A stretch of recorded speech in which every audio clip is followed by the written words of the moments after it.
Let us begin with a few minutes of silence to invoke the Divine Mother to be physically with us,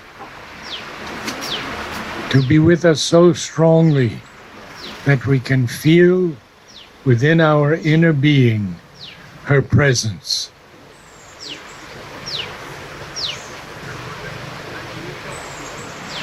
I never prepare a talk. I leave that to Mother and Sri Aurobindo. If they wish to speak to me, I will speak. If not, we'll have an hour of beautiful silence. The topic of my speech is Mother is the flower. And the reason I have made this special and rather strange talk, perhaps, is to tell you something about my meetings with Mother and how she turned around this young 23-year-old man who was studying opera in America, in New York City, singing throughout the state and other states, and looking forward to perhaps a good career. But I had been raised in the Roman Catholic Church, and from there my father decided to join my mother's church, which was the Russian Orthodox Church. And although I was not inclined towards ritual and fixed strictures, the music was beautiful. And I grew up in that sacred music. And that has held me through to today. And I teach music to some students who truly want to learn how to sing. And so I got fed up with the church, Christian church, and its insistence that man could never become God, never become divine, and also that each one of us has our special way to the divine. And therefore we're not sheep who are herded into a particular cult or religion, but we are free individuals if we can open up the psychic being. And that is our basic work on earth. Not to live in the ignorance of mind, life, and body, but truly to open to spiritual planes of consciousness where we see the world completely different from the way we see it now. The moment we rise up into that state of consciousness, there's no more duality. There's no more love and hate, good and bad, happy and sad. But there's a unity in which everything comes together in silence very often, but even more in Ananda, joy or bliss. Both of those words do not begin to cover the significance of Ananda, so I prefer to use that. Now, Mother is the flower.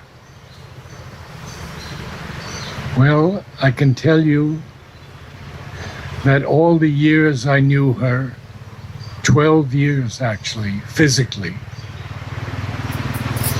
she was surrounded by flowers. Every time we went to her, she would choose a flower specifically for us. Suppose we needed silence, or we needed some energy, greater energy, or we needed patience, gratitude, etc. She would pick out from a huge tray of flowers exactly the flower we needed. Flowers in the meditation room were changed almost daily.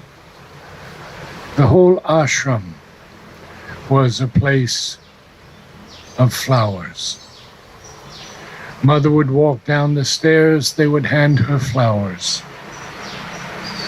In the gardens of the Samadhi, my great friend Parichand would plant all the plants that he could find that would flower. That work has been taken up by others, and at times it's very good, very beautiful. Some of you may have seen these huge pots of vital prayer in full bloom. It's a breathtaking sight. So what Parichand did was communicate with Mother through the flowers. He had long correspondence with Mother. And you would be surprised, it was about things physical. What about this worker, that worker? What about doing this, doing that? What about cutting a branch or not cutting a branch? All these questions were put to Mother, and she answered them for him. And we should begin to know how to work with flowers also. Mother says, the first thing is to love them. Unless we truly love flowers, we really shouldn't work with them. It would just be a mental exercise. We have to know what they send to us. And in this book, the first book I did with a few other people, Flowers and Their Messages, we have almost all the flowers Mother named. We have the symbolism of colors. You will be amazed to know no scientist could have done this in one life. But Mother has named groups of flowers that represent matter,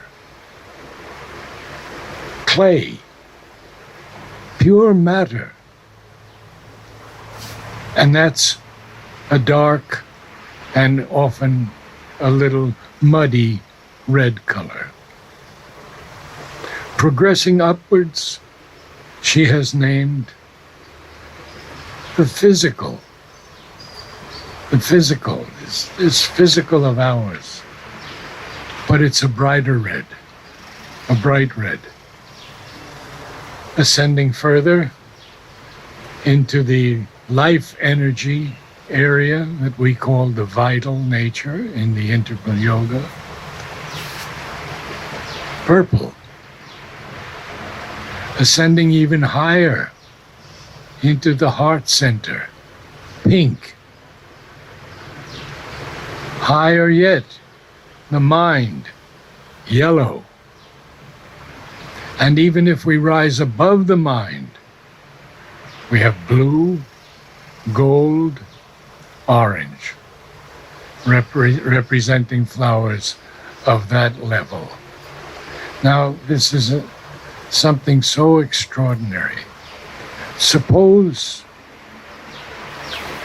you have a white flower. What does it mean? Basically, white is purity.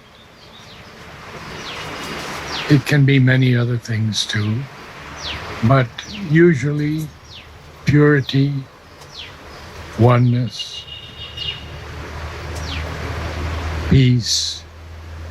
But we also have a flower named peace. That is a plant that you all know very well. Turmeric. Turmeric is peace.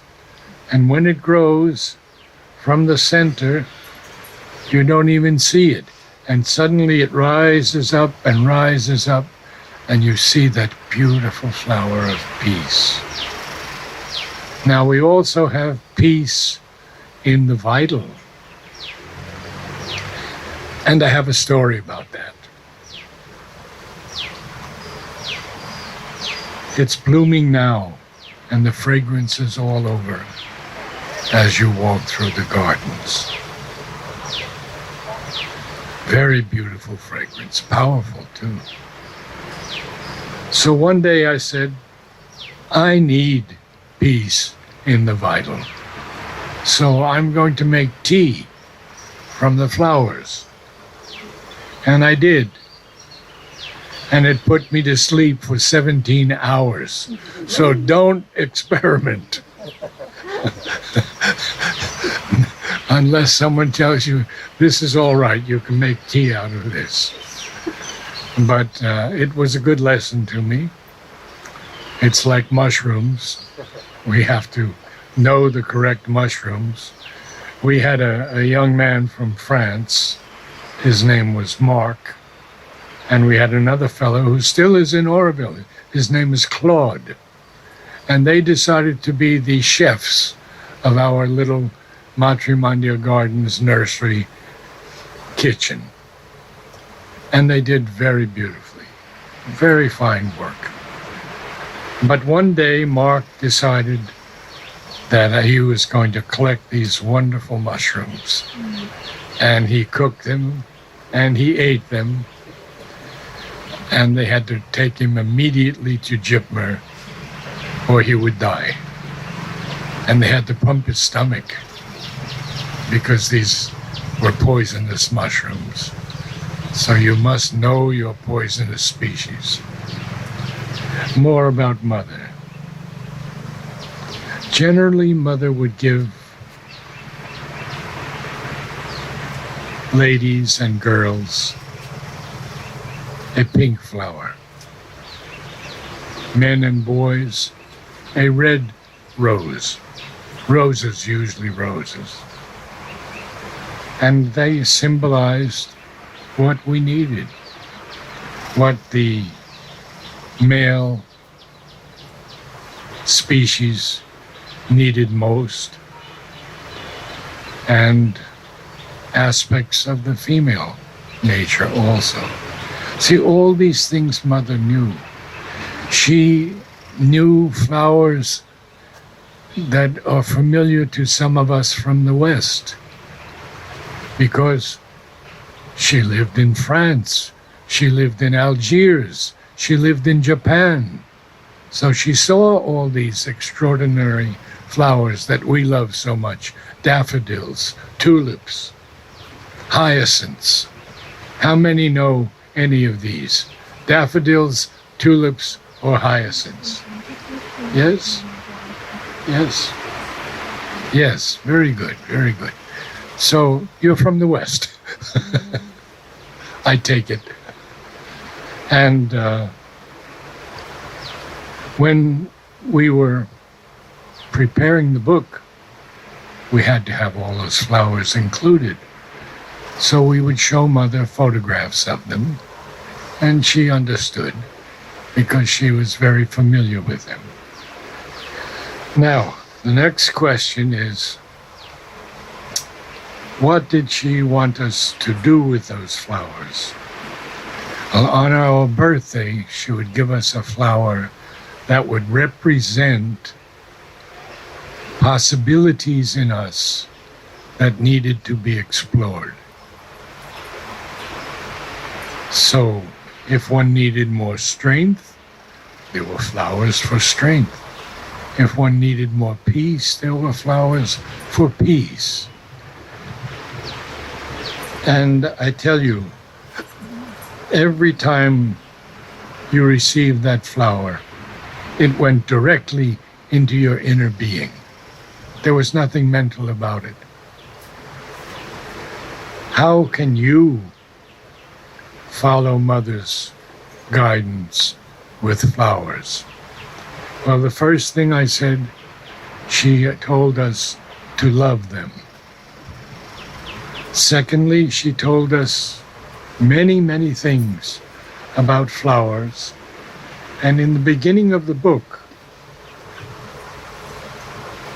we put in all the things that we could find where she spoke about flowers. And for example, there are seasonal flowers. We will call them annuals. That means they have a lifetime of some months, or at the maximum a year, in which they must grow, flower, and produce seeds for the next season, the continuance of the species. So what does Mother say to answer to this question? How to develop our consciousness in order to work in a better way with plants and flowers? A very good question. Mother's answer: first, you must learn to be silent. Then, note carefully what happens in the consciousness.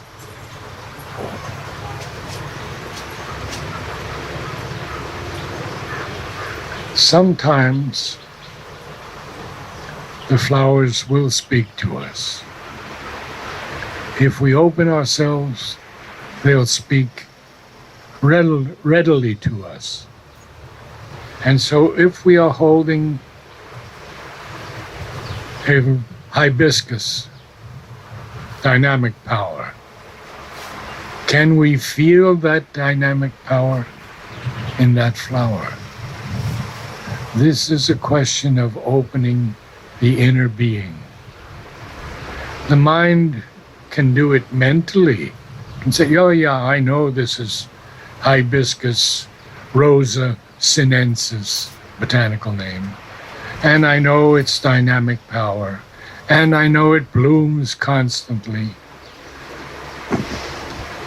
In the Matrimandia Gardens nursery, I had a dynamic power that was so happy there. One morning I went out and I counted 600 flowers on that one plant. Can you imagine that? 600 flowers. I stood there in meditation and in gratitude and went by every day and praised that flower. And they do respond to praise. Flowers can be a little vain also. They enjoy praise. They enjoy the love that you offer to them. And that leads us to another question. Mother, certain flowers come in a particular season. Does this mean that during that season, a greater power is at work? Mother answers in depth. This is a question which is difficult to answer.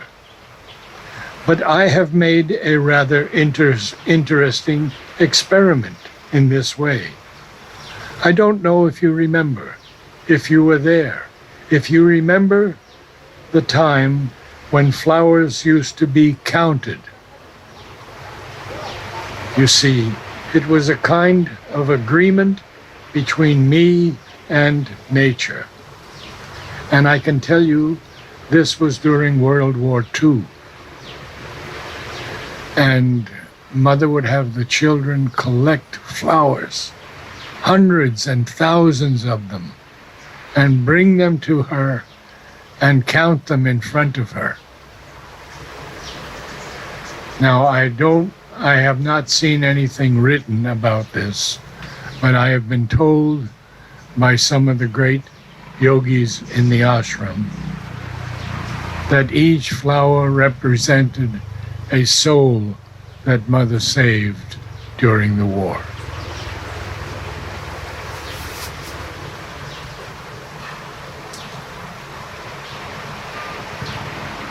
To each of these flowers, the different flowers that they brought to Mother, I have given a particular value.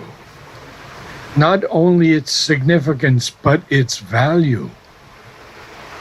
For example, it was understood I made an agreement with nature. Take, for instance, the transformation flowers. Note that if one is quite attentive, one will see that in different seasons, one flower is replaced by another with a similar or close significance. And you can go all around the year in this way if you know how to make use of these things. There are also permanent flowers. We would call them perennials, things which are always there. But flowers, for example, like the transformation flowers, have a season, quite a long one, but still a season. Personally, I can tell you, I see transformation flowers every month of the year. And for me, this is a sign of the supramental working. When I wrote to Mother about the supramental coming down and where it would take place, she replied to me, "The flowers will be the first to change because their life is an aspiration for light." If we could all aspire for light, change might happen very quickly in us also.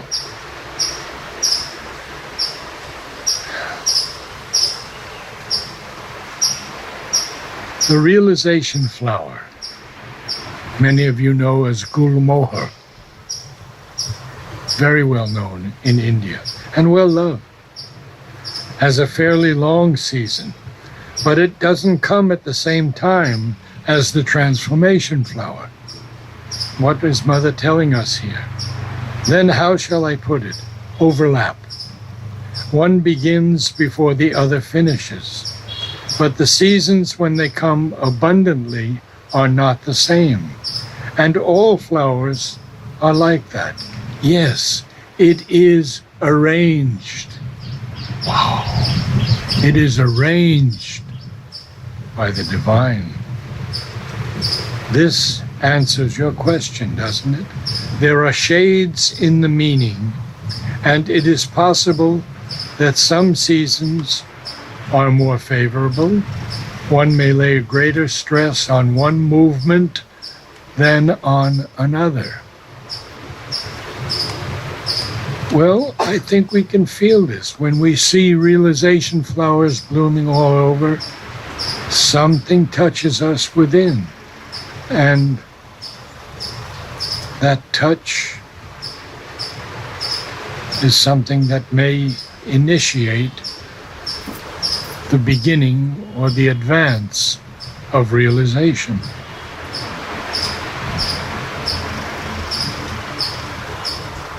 Then Mother writes, but each of these flowers had a numerical value, and I used to write it down. Mother would write in these huge books all the thousands of transformations she received. I had them counted because I was noting the numerical value. I stopped when my pages, and then she said, I had long pages like this. Mother stretches her arms to indicate the length of the pages because I was totaling up the numerical values. I had my reasons for it. It was not just like that. I did a great deal of work with it. We can work with the flowers. Ayurveda does. There are people who use flowers to heal. There are people who use flowers to change things in one's nature.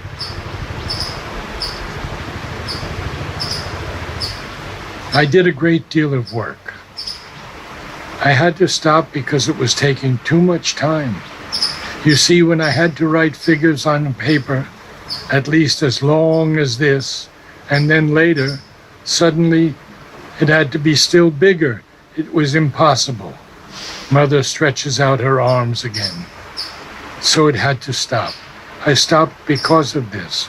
But not only did I have a numerical value and did some work upon it, there was also the meaning of the flower. And what is this meaning of the flower?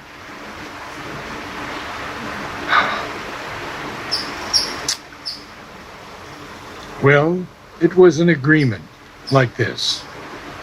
This numerical value corresponded to something that it was understood nature would give me and my work.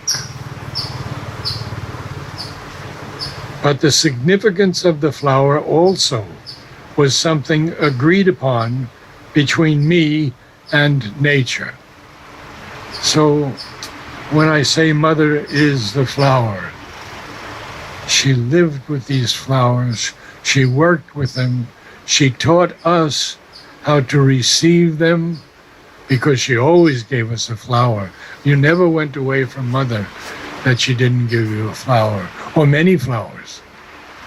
Very often I would have a handful of flowers from her.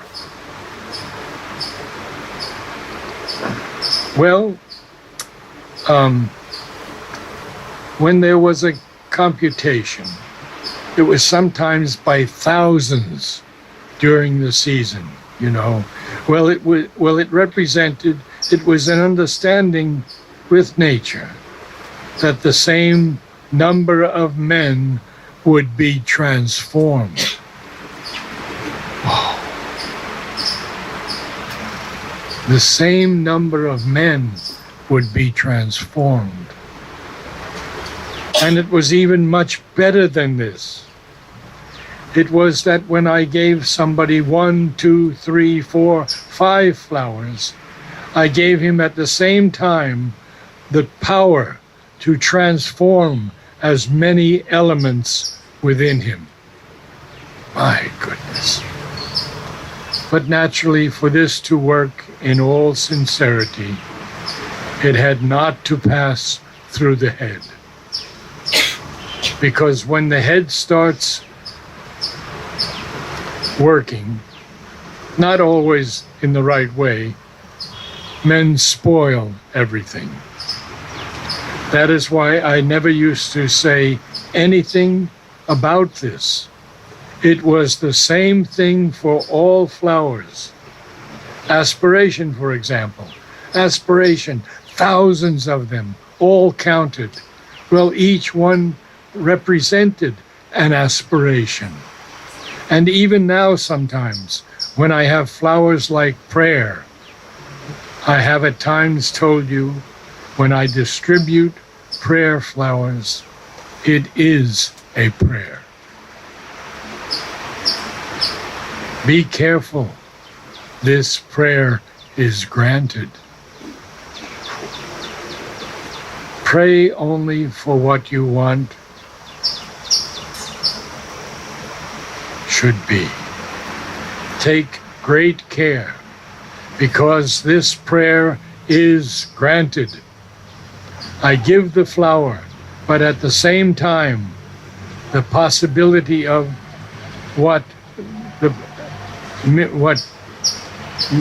there's just empty space, they couldn't find the word, about the prayer you will make. Well, it will be granted.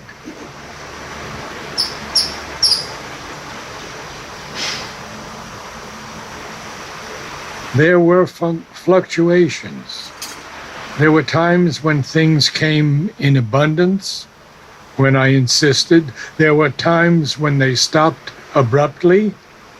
Why, one couldn't tell, did not understand. She did not agree to give us nature, Divine Mother, Gaia.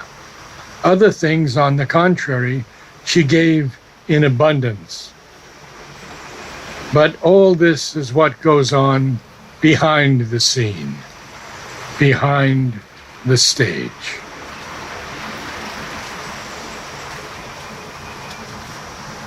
I think for me to share with you the key to flowers is silence, receptivity, gratitude, and humility. They are not just to be strewn around the house without some inner aspiration for change. I can open for a few questions if you wish, and please let me know, otherwise I'll continue. Yes. When we speak about the flower, is it about the whole plant, or is it just about the flower that blooms in the plant? Okay, good question. It's about the flower. Now, the plant itself has a consciousness. It does not have a consciousness as we know it, but today there are endless books telling us that the flowers understand. They understand our vibrations. They understand our aspiration. And after all, the flower is the final offering to the divine presence. But it has to grow from a plant. And we have to be conscious of how and what we plant. And that gets into a whole talk on soil, compost, mulch, and maybe that's for another time. Another question. Yes, Neil. What if there is a difference between a bud and a flower? What is If there is a difference, what is it between a bud and a flower? Oh, a good question. You see, we are the bud, but we've not begun to flower yet. So the bud holds the promise of the flower. The bud is sacred because within it contains what will be, what will manifest. We can say, quoting, or not quoting exactly, but close to Sri Aurobindo, in the seed is already seen the oak tree. The seed contains the oak tree. We cannot see that. Every seed contains what the plant is going to be. Everything is in the seed, as we are. Any other questions? Okay, then I'll continue for a while. Life must blossom like a flower, offering itself to the divine. Mother's own handwriting. Life must blossom like a flower, offering itself to the divine. Life is not there yet. Life is struggling because we live in a world of duality. And that world of duality is because we live in the ignorance. Above this basic, we can say, platform one, body, life, and mind, we can rise into the spiritual realms of consciousness, in which everything suddenly changes. For example, there's no more duality. And we may even see the world as an illusion, which the Buddhists, the Advaitists, did. But if we are patient, as Sri Aurobindo was, because when he had his first realization of the silence, there was nothing but silence. There was no meaning to the world. There was no world. He was wrapped in that infinite dimension of the transcendent. And even when he received the silent mind from Lely in one day, he was totally at peace. There was nothing more to do. And this is where the Buddhists wish to go. Why fool with this earth that is all falsehood, evil? Why even bother with it? Let's just get out. That's also valid for many. Nothing to be criticized. But Sri Aurobindo was patient, and he waited.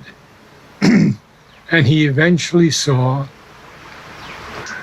that even this life of the ignorance is real. And it can be made more perfect through the realization of the divinity.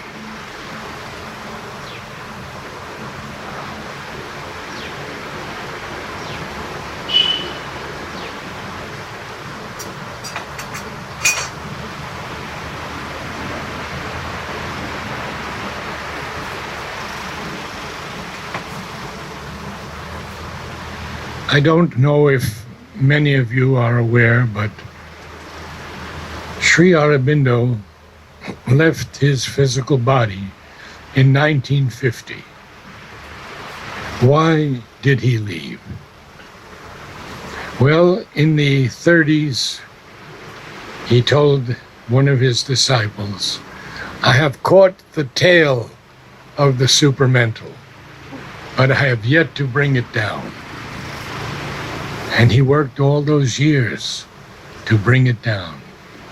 But he had to give his body in the earth to form it there permanently, as many avatars have had to do.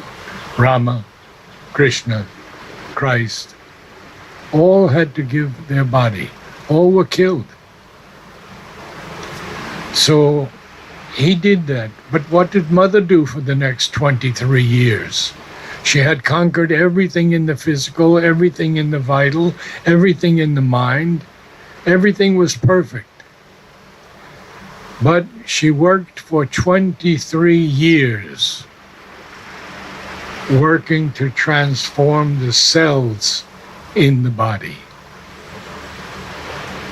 In other words, to begin the transformation for all kind. And she even said at one point that anyone in the world who was open to receive those transformed cells, they would come and enter them.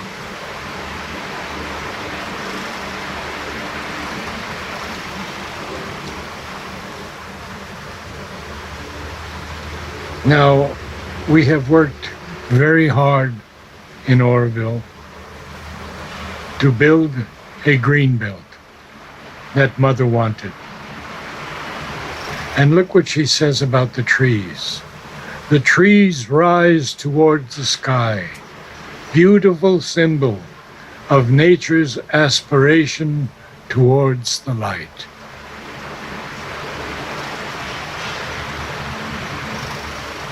The flowers are the prayers of the vegetal world. The plants offer their beauty to the Supreme.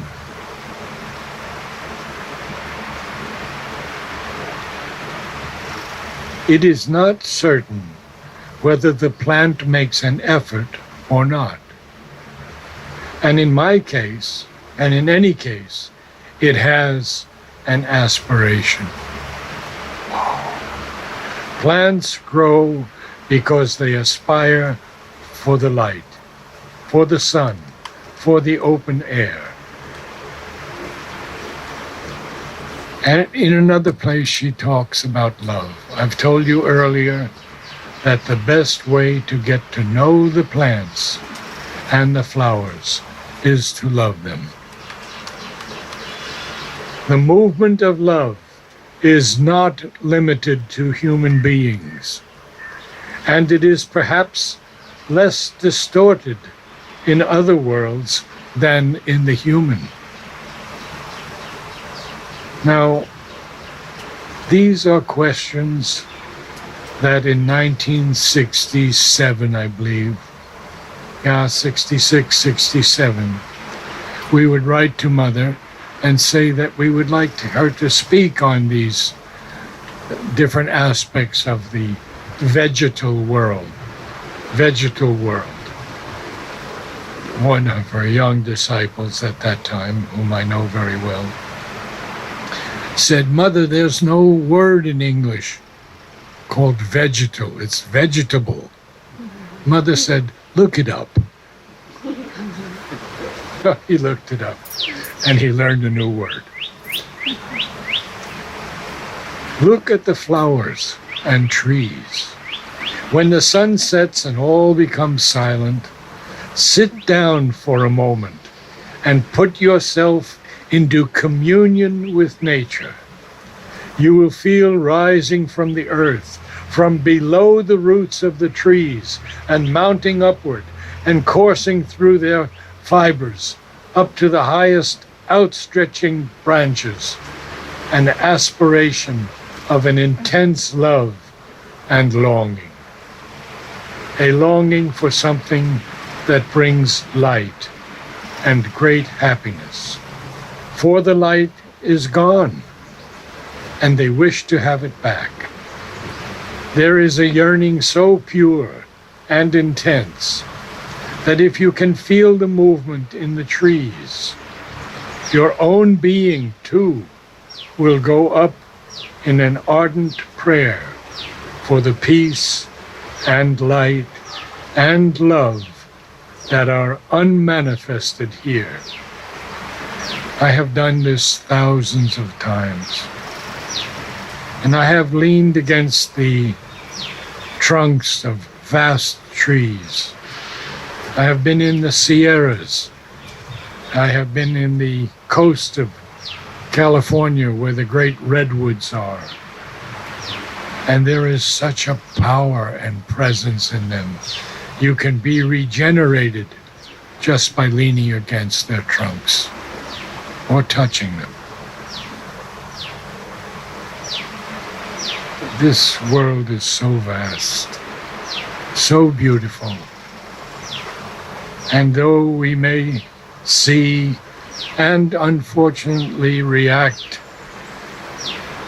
to the negativity and the wars and the death toll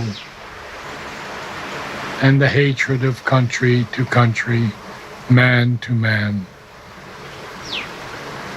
this is not what we must concern ourselves with. We must become a unity of souls in which our aspiration and the light that comes through it is far more powerful than the darkness. Of course, the Chinese say, do not curse the darkness, light a candle. But we need to do more than that. We have to be the light that cancels out the darkness. And we must have to learn a true love that is without desire, without hankering, without need for the usual human relationships, but a love that embraces all life, every being. None of us are separate from one another. We are all the children of the divine.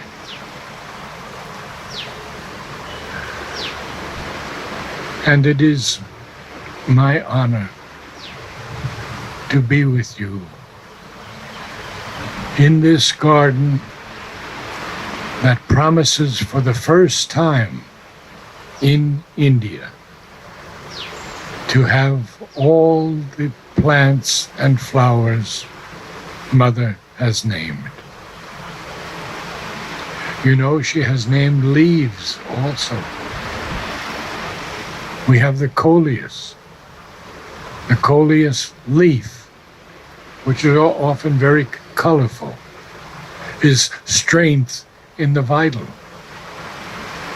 And the flower of the coleus, I believe, is the vital's possibility of perfection.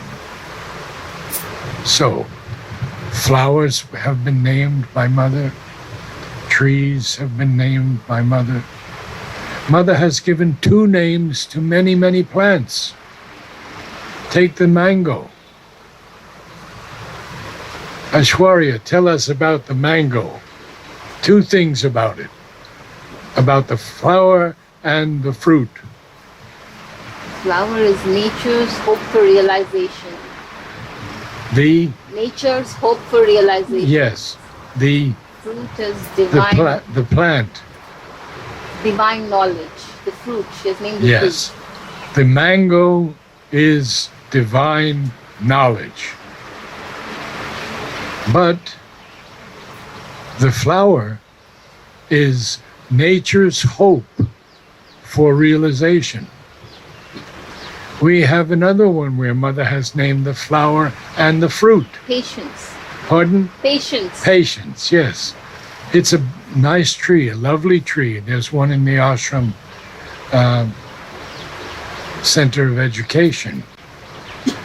What do you think the fruit of patience might be?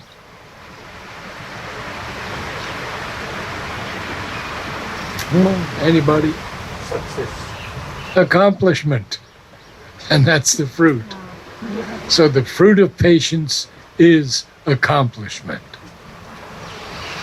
Oh, we could go on and on, but my time is up. So I bow to all of you. Namaste. Namaste. A few words about these young people, especially my friends Rabi and Poonam. But more and more are coming. Now, they are the heart and blood of this initial creation, which is going to flourish beyond anyone's imagination. So they ask your help financially. I would say give all you can and then give more than all you can. And secondly, I would say participate with them. Help them physically in the garden. If you have only a few hours, you can be of great help, and you will feel the vibration of this extraordinary place that is really just in its infancy. I won't be here to see its finality, but I'll certainly see it in progress as the gardens manifest, one after another. Thank you, Poonam. Thank you, Rabi. Thank you, Narendra. Yeah, thank you everyone, those who are here. And yeah, thank you our team members, all are here mostly. And the people, those who are from the beginning with us, like Narad also.